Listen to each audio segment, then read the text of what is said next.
Akan tetapi di sini sudah diadakan hukum sejak ratusan tahun. Dan kita semua harus tunduk kepada hukum, kata Han Tiong ketika melihat betapa hakim ragu-ragu untuk menjawab. Dia maklum bahwa Sin Leong disuka banyak orang di situ. Dan selain ini, agaknya para pejabat itu juga sungkan mendebat karena pemuda itu adalah murid raja. Karena inilah maka Han Tiong sendiri yang mengeluarkan suara membantah. Harap Suhu memaafkan Tecu kalau Tecu terpaksa mendebat. Saudara Bo Wu melanggar hukum yang dianggap berdosa, lalu menurut hukum harus dibuang ke pulau neraka. Dari manakah timbulnya pelanggaran yang disebut dosa? Kalau tidak ada hukum, mana mungkin ada dosa? Kalau tidak ada larangan, mana mungkin ada pelanggaran? Hukumlah yang menciptakan dosa dan pelanggaran. Hukum adalah keji karena hukuman yang dijatuhkan sebetulnya lebih kotor daripada dosa itu sendiri. Kalau dia dianggap bersalah lalu dibuang ke pulau neraka, bukankah hal itu membuat dia menjadi makin jahat dan merendam? Andai kata seorang penderita sakit, penyakitnya menjadi makin parah. Apakah hukuman pembuangan ke pulau neraka itu akan menginsafkannya? Suhu, sudah berkali-kali Tecu menyatakan bahwa hukuman seperti ini tidak patut dilakukan. Akan lebih baik menuntut mereka yang tersesat agar kembali ke jalan benar daripada menghukum mereka dengan kekerasan, yang akan membuat mereka menjadi lebih jahat. Kuat Sin Leong, kau tak berhak untuk mencela hukum yang sudah menjadi tradisi kami. Hakim, lanjutkan persidangan dan pembelaan yang dilakukan atas diri Bo Wu Tangkui tidak dapat diterima. Bentak Han Tiong yang merasa tersinggung juga. Mendengar betapa peraturan yang dijunjung tinggi selama ratusan tahun oleh nenek moyangnya itu kini disangkal dan dicela oleh seorang bocah yang menjadi muridnya. Sin Leong menghela nafas dan terpaksa dia duduk kembali. Kau terlampau berani. Suat Hong berbisik. Tiada gunanya. Sin Leong balas berbisik. Suara jaksa yang lantang sudah memanggil nama dua orang pesakitan yang lain, laki-laki tampan dan wanita cantik itu. Mereka maju dan berlutut di depan pengadilan. Xia Ginhua dan Lu Kiat telah ditangkap karena melakukan perzinaan. Karena Sin Ginhua telah menjadi istri syah dari Ji Hoat, maka perbuatan itu merupakan perbuatan hina yang amat berdosa. Melanggar larangan keras yang telah disyahkan hukum. Karena itu, tidak ada pengampunan baginya dan mohon pengadilan menjatuhkan hukuman terberat kepadanya. Adapun Lu Kiat, biarpun masih muda dan belum beristri, namun dia telah berjinah dengan istri orang, maka dia pun harus dijatuhi hukuman yang layak. Kemudian terserah kepada hakim. Wanita itu menundukkan mukanya yang menjadi merah sekali. Ketika mendengar suara mengejek dari mereka yang menonton di luar ruangan sidang. Akan tetapi sikapnya masih tenang-tenang saja. Adapun Lu Kiat, pemuda itu menjadi pucat wajahnya. Akan tetapi dia juga menundukkan mukanya, kelihatan gelisah sekali. Pengadilan memutuskan hukuman buang ke pulau neraka kepada Xia Ginhua dan hukuman rangket 100 kali kepada Lu Kiat. Hamba tidak menerima. Tiba-tiba Xia Ginhua berteriak. Yang melakukan perzinaan adalah hamba berdua, maka kalau dibuang pun harus hamba berdua.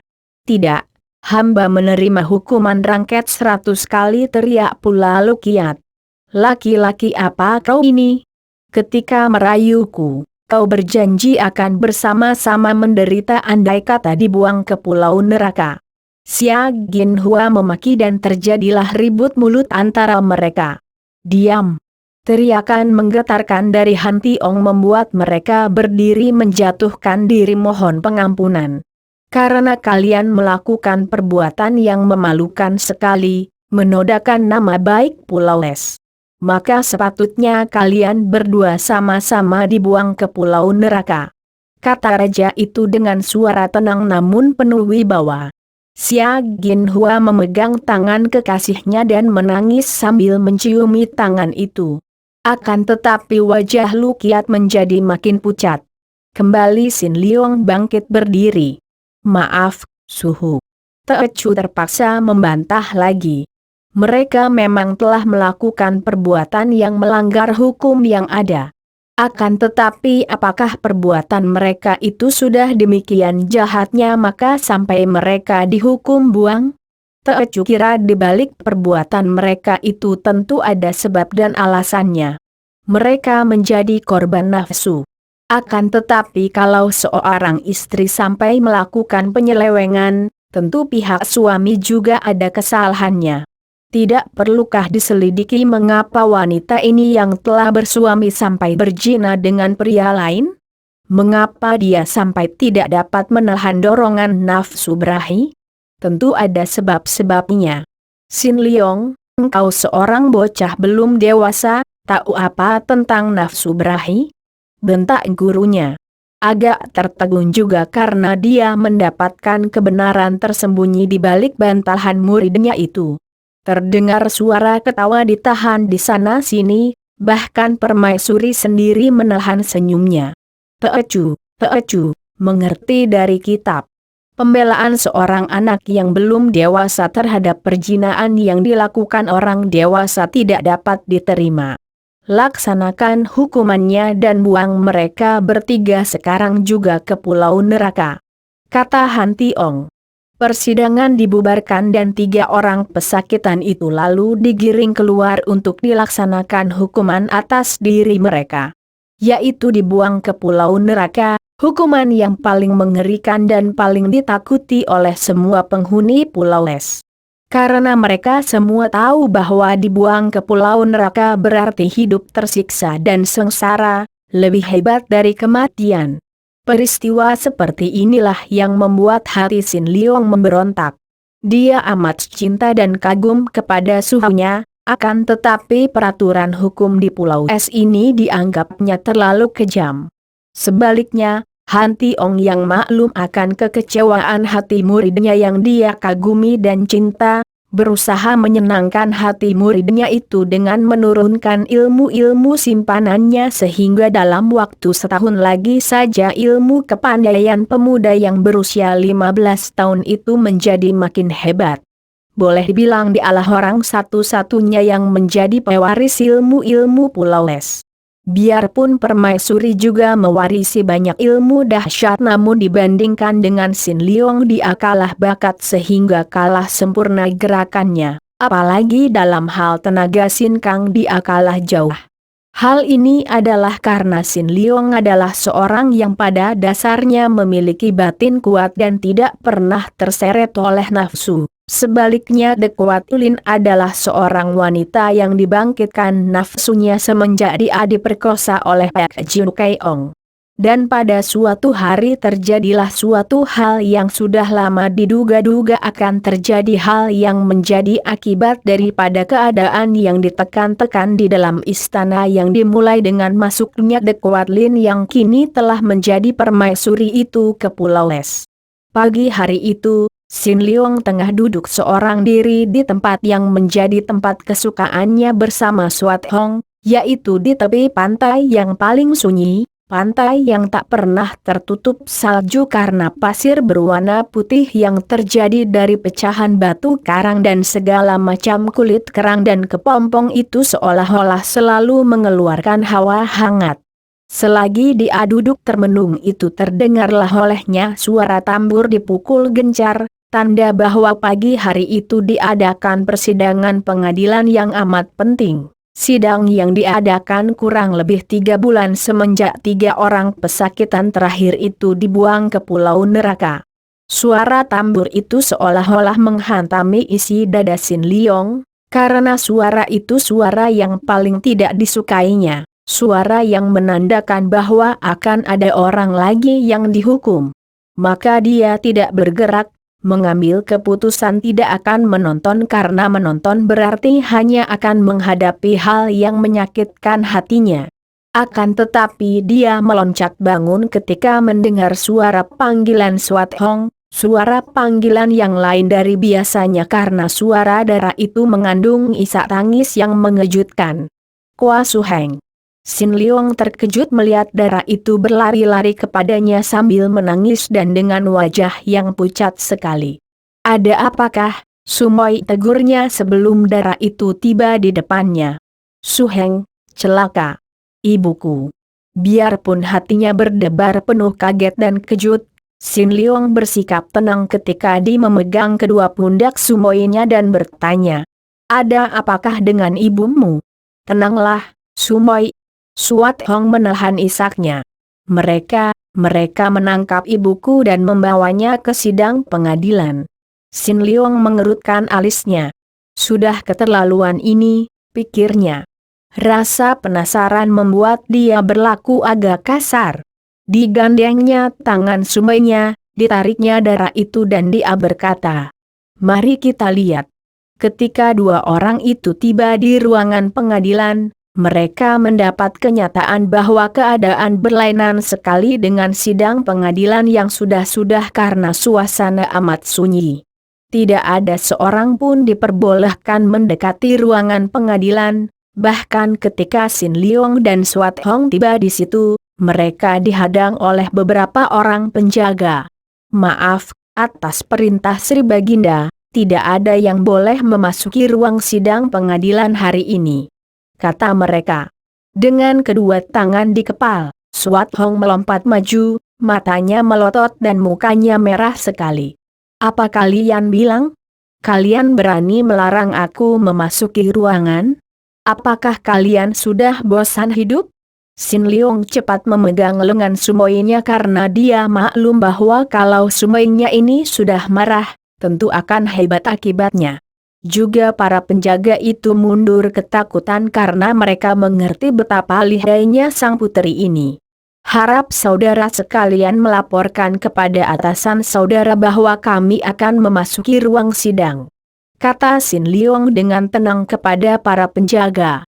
"Akan tetapi kami hanya mentaati perintah. Bagaimana kami berani melanggar?" jawab kepala penjaga dengan muka bingung. "Aku tahu. Ibuku yang diadili, bukan? Nah, dengar kalian. Apapun yang akan terjadi dengan ibuku, aku harus hadir. Kalau perlu aku akan bunuh kalian semua agar dapat masuk." Kembali Suat Hong membentak. "Saudara sekalian harap mundur dan biarkan kami masuk. Akibatnya biarkan kami berdua yang menanggungnya," kembali Sin Leong berkata dan keduanya memaksa masuk. Para penjaga tidak ada yang berani melarang akan tetapi mereka cepat-cepat lari untuk melapor ke dalam. Han Tiong mengerutkan alisnya ketika melihat Sin Leong dan Suat Hong memasuki ruang sidang. Akan tetapi dia hanya mengangguk kepada para penjaga yang kebingungan. Hal ini melegakan hati para penjaga dan mereka cepat-cepat meninggalkan ruangan itu untuk menjaga di luar. Karena mereka pun tidak boleh mendengarkan sidang yang sedang mengadili istri raja. Dapat dibayangkan betapa hancur hati Suat Hong melihat ibunya dengan tenang berlutut di depan meja pengadilan bersama seorang laki-laki muda yang berpakaian sebagai pelayan dalam istana. Hatinya menduga dan dia merasa ngeri karena melihat ibunya dan pemuda itu berlutut di situ. Dia seolah-olah melihat Xia Ginhua dan Lu Kiat, dua orang pesakitan yang saling berjinah itu. Akan tetapi dia tidak percaya. Tak mungkin ibunya. Akan tetapi dia menjadi lemas dan menurut saja ketika Sin Leong menariknya dan mengajaknya duduk di deretan kursi pinggiran yang sekali ini sama sekali kosong. Di belakang meja panjang hanya duduk jaksa, hakim, Raja Han Tiong, permaisurinya, dan Han Buong. Bocah berusia 8 tahun yang mengenakan pakaian indah dan duduk dengan agungnya di dekat ibunya. Matanya memandang ke arah Sin Leong dan Suat Hong dengan angkuh. Kemudian terdengarlah suara nyaring sang jaksa, suara yang bagi telinga Suat Hong terdengar seperti sambaran pedang yang menusuk-nusuk hatinya. Dan bagi Sin Leong seperti guntur di tengah hari. Liu Bui, sebagai bekas istri Sri Baginda, Dari seorang anak nelayan biasa menjadi seorang mulia terhormat. Ternyata membalas budi Sri Baginda dengan aib dan noda yang hina, telah ditangkap karena melakukan perjinahan dengan seorang pelayan muda. Dosa ini amat besar karena selain menimbulkan aib dan malu kepada Sri Baginda, juga kalau diketahui dunia luar akan mencemarkan nama kerajaan Pulau Les. Oleh karena itu, sepatutnya dia dijatuhi hukuman yang seberat mungkin. Bohong. Ibu tidak mungkin. Suat Hong menjerit dan hendak melompat maju menyerang jaksa yang berani mengeluarkan ucapan menuduh ibunya seperti itu. Akan tetapi Sin Leong menangkap lengannya untuk mencegah sumoinya bergerak. Suat Hong, berani engkau kurang ajar di depan ayah? Terdengar Han Tiong membentak dengan penuh wibawa. Ayah, tuduhan itu fitnah belaka. Tidak mungkin ibu melakukan hal yang kotor itu. Mana buktinya? Siapa saksinya? Kembali Suat Hong menjerit-jerit. Hong Ji, jangan begitu. Ibumu tidak berdosa. Akan tetapi kita harus tunduk kepada peraturan dan hukum, anakku. Tenanglah. Ucapan ini keluar dari mulut Liu Bui yang menoleh ke arah Suat Hong. Suaranya lirih dan jelas, namun mengandung kedukaan yang merobek hati. Liu Bui, engkau telah mendengar tuduhan atas dirimu. Apakah pembelaanmu? Terdengar suara hakim tua itu dengan halus dan lirih seperti biasanya. Namun penuh wibawa karena dalam sidang ini, dialah orang yang paling kuasa. Saya tidak akan membela diri, hanya seperti dikatakan anakku tadi. Agar tidak mendatangkan penasaran, harap suka disebutkan siapa saksinya dan apa buktinya yang memperkuat tuduhan terhadap diriku. Kata Liu Bui dengan tenang dan suara halus. Jaksa yang termasuk orang di antara anggota keluarga raja yang tidak senang kepada Liu Bui. Karena dia dahulu pun mengharapkan agar Han Tiong memilih anak perempuannya, segera berkata lantang. Buktinya? Engkau ditangkap ketika berada di dalam kamar dengan Akiu, padahal dia bukanlah pelayanmu. Apalagi yang kalian kerjakan kalau bukan berzinah? Seorang wanita dan seorang laki-laki yang tidak ada hubungan apa-apa berada di dalam kamar berdua saja. Selain itu, perjinahan kalian juga telah ada yang menyaksikan. Wajah Suat Hong sebentar pucat dan sebentar merah. Tak dapat dia menahan kemarahannya. Ibunya dituduh berzinah dengan seorang pelayan. Bohong itu bukan bukti. Kalau memang ada yang menyaksikan, hayo siapa yang menyaksikan? Teriaknya, tidak memperdulikan cegahan Sin Leong yang masih memegang lengannya karena khawatir kalau darah ini mengamuk. Akulah saksinya. Tiba-tiba terdengar suara kecil merdu. Dan Han Bu Hong telah bangkit berdiri dengan sikap menantang. Mulut anak ini tersenyum mengejek dan matanya bersinar-sinar. Enci Hong, akulah yang telah melihat ibumu dan pelayan itu di atas ranjang. Diam. Permaisuri menarik puteranya. Akan tetapi hakim telah berkata lagi. Sudah terbukti kesalahan besar yang dilakukan Liu Bui. Kesalahan paling besar yang dapat dilakukan oleh seorang wanita. Nanti dulu. Dengan muka pucat sekali Suat Hong memotong kata-kata hakim. Tidak adil kalau begini kita belum mendengar keterangan Akiu. Akiu, aku percaya bahwa engkau seorang manusia yang menjujur kegagahan. Tidak mungkin seorang pria penghuni Pulau Es seperti engkau menjatuhkan fitnah sebagai seorang pengecut hina dina. Hayo ceritakan sesungguhnya apa yang terjadi. Suara Suat Hong ini nyaring sekali dan muka Akiu menjadi pucat, kepalanya makin menunduk. Suasana menjadi hening dan akhirnya terpecah oleh suara raja. Akiu, kau diperkenankan untuk bicara. Tubuh itu menggigil. Muka yang tampan itu pucat sekali ketika diangkat memandang raja. Kemudian melirik ke arah Liu Bui yang masih bersikap tenang dan agung berlutut di sebelahnya. Ketika dia melirik ke arah Swat Hong yang berdiri dengan sikap angkuh memandang kepadanya, Akiu mengeluh lirih, kemudian menelungkup dan berkata dengan suara mengandung isak. Hamba tidak berdaya. Hamba memang berada di kamar itu. Tapi, tidak seperti kesaksian pangeran kecil. Hamba terpaksa karena. Berani kau mengatakan putraku bohong? Jeritan ini keluar dari mulut Permaisuri dan hawa pukulan yang dahsyat sekali menyambar ketika Permaisuri menggerakkan tangan kirinya ke arah Akiu. Des! Aun! Tubuh Akiu terlempar bergulingan dan rebah tak bernyawa lagi. Dari mulut, hidung dan telinganya mengalir darah. Hebat sekali pukulan jarak jauh yang dilakukan Permaisuri itu mengenai kepala Akiu yang tentu saja tidak kuat menahannya. Hakim dan jaksa saling pandang, sedangkan raja menegur permaisurinya. Kau terlalu lancang. Apakah aku harus diam saja kalau seorang rendah macam dia menghina putra kita? Permaisuri membantah dengan suara agak ketus. Raja diam saja dan menarik nafas panjang.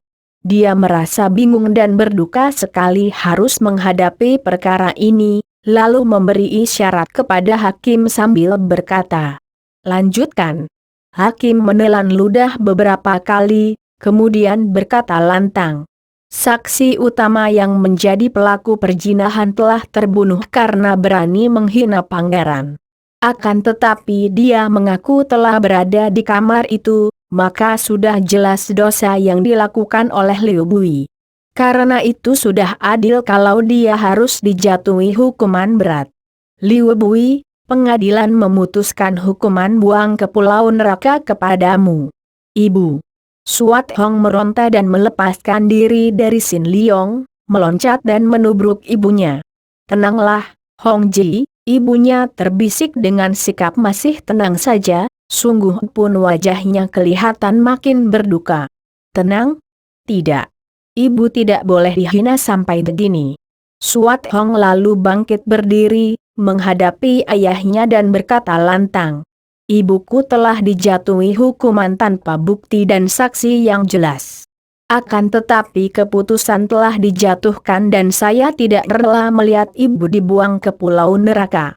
Saya sebagai anak tunggalnya, yang takkan mampu membalas budinya dengan nyawa, saya yang akan mewakilinya, memikul hukuman itu. Saya yang akan menjadi penggantinya ke pulau neraka, maka harap Sri Baginda bersikap bijaksana. Membiarkan ibu yang sudah mulai tua ini menghabiskan usianya di Pulau Les. Ibu, selamat tinggal." Hong Ji ibunya memekik, akan tetapi Swat Hong sudah meloncat dan lari keluar dari tempat itu dengan cepat. Sin Leong memandang dengan alis berkerut. Tak disangkanya hal yang sudah dikhawatirkannya akan terjadi, sesuatu yang tidak menyenangkan. Suatu yang akan meledak. Ternyata sehebat ini. Hong Ji, anakku." Liu Bui tak dapat menahan lagi tangisnya. Dia maklum bahwa untuk mengejar anaknya dia tidak mungkin dapat. Karena kepandaian puterinya itu sudah tinggi sekali, juga dia sebagai seorang pesakitan, tentu saja tidak berani melanggar hukum dan lari dari tempat itu. "Aduh, anakku. Swat Hong. Apa yang mereka lakukan atas dirimu?" Ibu yang hancur hati ini meratap. Hakim menjadi bingung dan beberapa kali menoleh ke arah raja seolah-olah hendak minta keputusan Han Tiong. Raja ini menggigit bibir, jengkel dan marah karena tak disangkanya bahwa urusan akan berlarut-larut seperti ini. Ketika dia menerima laporan tentang istri pertamanya, Liu Bui, yang berjinah dengan seorang pelayan muda, hatinya panas dan marah sekali. Akan tetapi dia masih hendak membawa perkara ini ke pengadilan agar diambil keputusan yang seadil-adilnya. Siapa mengira terjadi hal-hal yang tidak menyenangkan hatinya. Permaisurinya membunuh pelayan muda, kemudian kini Swat Hong membela ibunya. Bahkan menggantikan ibunya membuang diri ke pulau neraka. Maka kini, Melihat betapa hakim menjadi bingung dan minta keputusannya, dia memukulkan kepala kanan ke telapak kiri sambil berkata, "Sudahlah, sudahlah. Biar ku penuhi permintaan Suat Hong." Anak yang keras kepala itu sudah menggantikan ibunya ke Pulau Neraka. "Sudah saja. Aku perkenankan Liu Bowi tinggal terus di sini."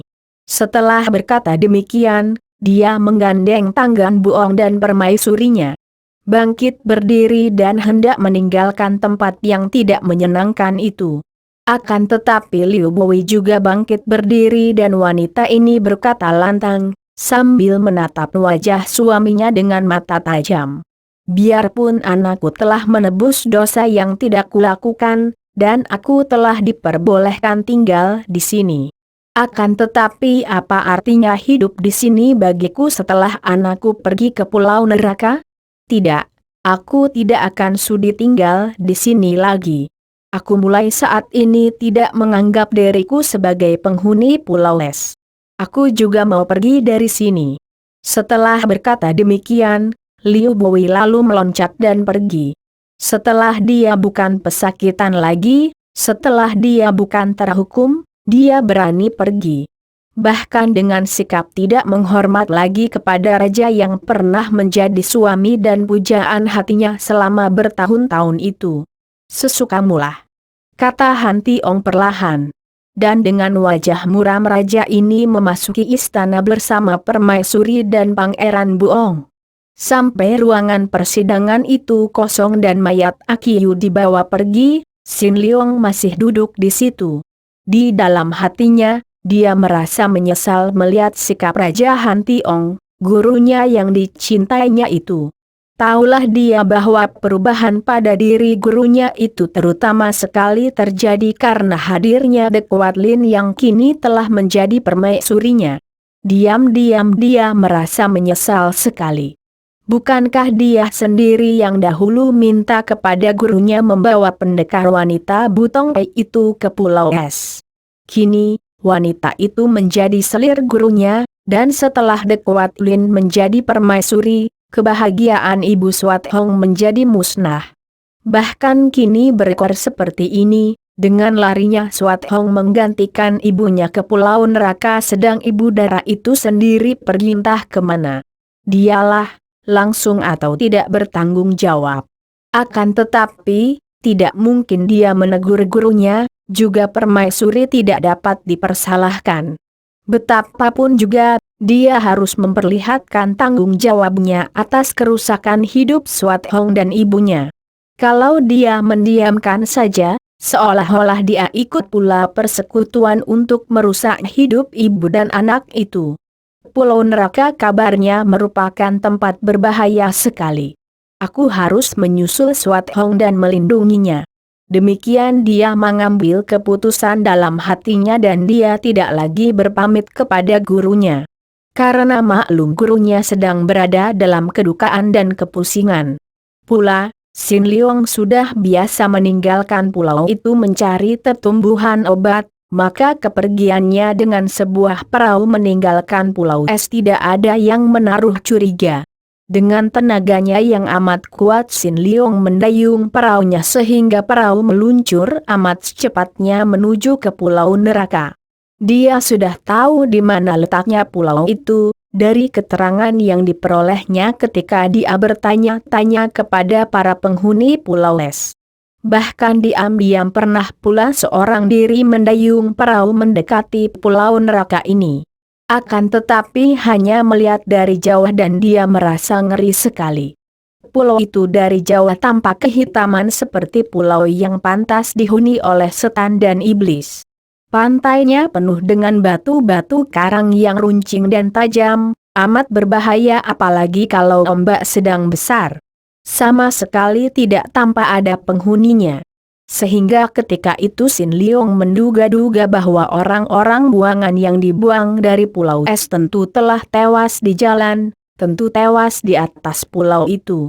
Maka dia menentang keras dalam hatinya kalau melihat di Pulau Es diadakan pengadilan dan diputuskan hukuman buang ke Pulau Neraka. Karena baginya, Dibuang ke pulau neraka sama dengan menghadapi kematian yang mengerikan. Baik di dalam perjalanan menuju ke pulau itu atau setelah berhasil mendarat. Dan kini Swat Hong telah pergi ke pulau neraka mewakili ibunya. Dia kagum dan khawatir. Kagum akan keberaniannya dan kebaktian Sumoinya terhadap ibunya. Akan tetapi khawatir sekali akan keselamatan Sumoinya yang belum dewasa benar itu. Sumoinya baru berusia 14 tahun. Biarpun dia tahu bahwa ilmu kepandaian Sumoinya sudah hebat dan cukup untuk dipakai untuk menjaga diri, namun betapapun juga Sumoinya itu masih kanak-kanak. Sin Leong sama sekali tidak ingat bahwa usianya sendiri hanya 1 tahun lebih tua daripada usia Swat Hong. Perjalanan dari pulau es ke pulau neraka melalui lautan yang penuh dengan gumpalan-gumpalan is yang mengapung di permukaan laut.